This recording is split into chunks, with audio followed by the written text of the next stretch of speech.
உள்ளம் குழையாதார் மாட்டே உறங்கினும் கள்ளம் கழியும். குறள் அர்த்தம்: வெளியில் நல்லவர்களாக நடிப்பவர்களும் உள்ளத்தில் உண்மை இல்லாதவர்களும் பார்ப்பதற்கு அழகாக தோன்றினாலும் அவர்களுடைய வாழ்வு ஒரு போலியான வாழ்வு. கிறிஸ்து இயேசுவில் அன்புமிக்க சகோதர சகோதரிகளை, இன்று நாம் தாயாம் திரு அவையோடு இணைந்து பொது காலத்தின் 21ஆம் வாரத்திலே திங்கட்கிழமையிலே வாரத்தின் முதல் நாளிலே இன்றைய மத்தேயு நற்செய்தி 23ஆம் அதிகாரம் 13 முதல் 22 வரை உள்ள அந்த இறை வார்த்தையிலே ஆண்டவர் இயேசு கிறிஸ்து மறைநூல் அறிஞர் பரிசேயர்களின் வழியாக எது உண்மையான வாழ்வு, எது போலியான வாழ்வு என்பதை நமக்கு தெளிவாக எடுத்துரைக்கக்கூடியவராக இருக்கின்றார். ஒரு கிராமத்தில் பெரிய ஆலயம் இருந்தது. அங்கே ஆண்டுதோறும் திருவிழா நடக்கும். அனைவரும் அலங்காரங்கள் செய்து புகழ் பாடி பலர் காணிக்கை கொடுத்து வெளியில் மிகவும் ஆன்மீகமாக தோன்றினர்.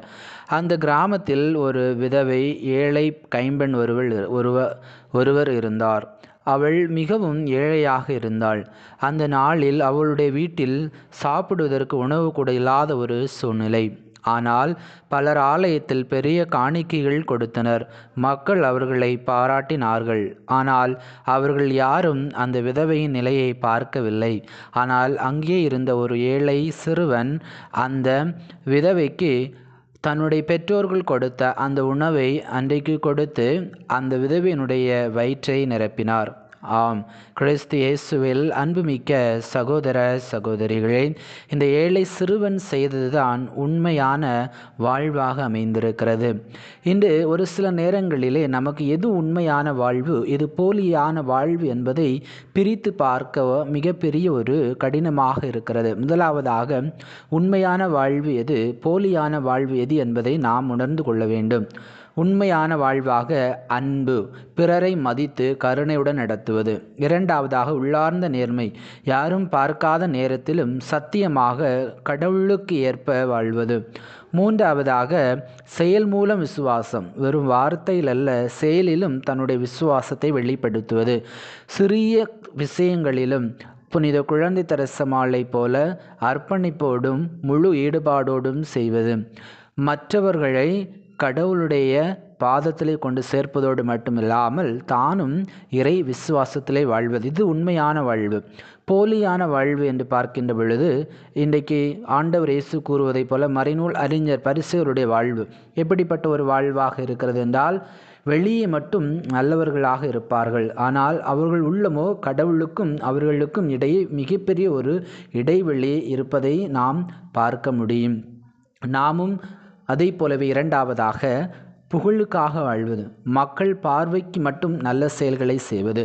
மனிதர்களை திருப்திப்படுத்த நாம் முயற்சி செய்கின்றோம். கடவுளை திருப்திப்படுத்தாமல் மனிதர்களை திருப்திப்படுத்துவதற்காகவும், மனிதர்களிடமிருந்து பாராட்டை பெறுவதற்காகவும், மனிதர்களிடமிருந்து புகழை பெறுவதற்காகவும் நாம் வாழக்கூடியவர்களாக இருக்கிறோம். எனவே நம்முடைய ஆலயங்களிலே திருவிழா நாட்களிலே நாம் என்ன செய்வோம்? அதிகமாக நன்கொடை கொடுப்போம். அந்த நன்கொடை கொடுத்து அந்த திருவிழா நேரத்திலே இந்த குடும்பம் இவ்வளவு காணிக்கை கொடுத்திருக்கிறது என்று சொல்கின்ற பொழுது அது அவர்களுக்கு ஒரு பெருமை.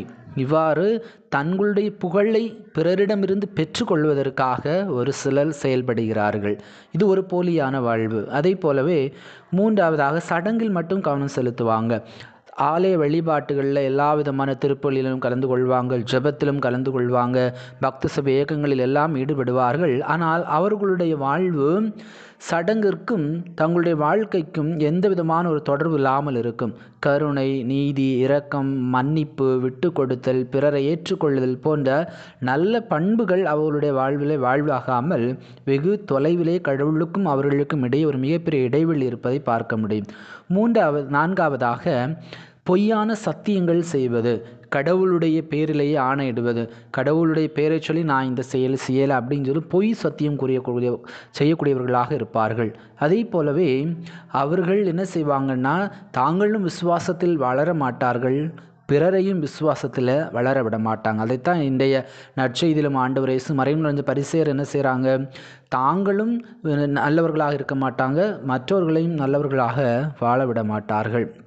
ஆம், கிறிஸ்து இயேசுவில் அன்புமிக்க சகோதர சகோதரிகளே, இன்றைய இந்த இறை வார்த்தையின் வழியாக ஆண்டவர் இயேசு கிறிஸ்து எது உண்மையான வாழ்வு, எது போலியான வாழ்வு என்பதை நமக்கு தெளிவாக எடுத்துரைக்கக்கூடியவராக இருக்கின்றார். எனவே நம்முடைய அன்றாட வாழ்க்கையிலே, நம்முடைய குடும்பங்களிலே நாம் ஒரு உண்மையான கிறிஸ்தவர்களாக வாழ்ந்து கொண்டிருக்கிறோமா, அல்லது பேரளவு கிறிஸ்தவர்கள் என்று சொல்லி ஒரு போலியான வாழ்வை வாழ்ந்து கொண்டிருக்கிறோமா என்று நாம் சிந்தித்து பார்க்க வேண்டும். நாம் செய்யக்கூடிய எல்லா விதமான செயல்பாடுகளிலும் மனிதர்களை திருப்திப்படுத்துவதற்காக, மனிதர்களிடமிருந்து புகழையும் மனிதர்களிடமிருந்து பாராட்டுகளை பெற்றுக்கொள்வதற்காக, மனிதர்களிடமிருந்து நல்ல பெயரை வாங்குவதற்காக, அவர்கள் பார்க்கின்ற நேரத்திலே நல்ல செயல்களை செய்யக்கூடியவர்களாக இருக்கிறோமா, அல்லது ஆண்டவர் இயேசுவை போல நாம் நம்முடைய வாழ்வு, கடவுள் நமக்கு கொடுத்திருக்கக்கூடிய இந்த குறுகிய காலத்திலே நல்ல செயல்கள் வழியாக, இரக்க செயல்கள் வழியாக, மன்னிப்பு வழியாக நாம் கடவுளை திருப்திப்படுத்தக்கூடியவர்களாக, கடவுளுடைய மகிமைக்காக நம்முடைய வாழ்வை நாம் வாழ்ந்து கொண்டிருக்கிறோமா என்று சிந்தித்து பார்ப்போம். உண்மையான வாழ்வு என்பது கடவுளை திருப்திப்படுத்துவது, பொய்யான வாழ்வு என்பது மனிதர்களை திருப்திப்படுத்துவது. எனவே உண்மையான வாழ்வு வாழ்வதற்கு தேவையான அருள் வேண்டி இந்த நாளிலே நாம் இறைவனை நோக்கி மன்றாடுவோம். எல்லாம் அல்ல இறைவன், தந்தை, மகன், தூய ஆவி உங்களை நிறைவாக ஆசீர்வதிப்பாராக. புறங்குன்றி உள்ளம் குழையாதான் மாட்டே உறங்கினும் கள்ளம் கழியும்.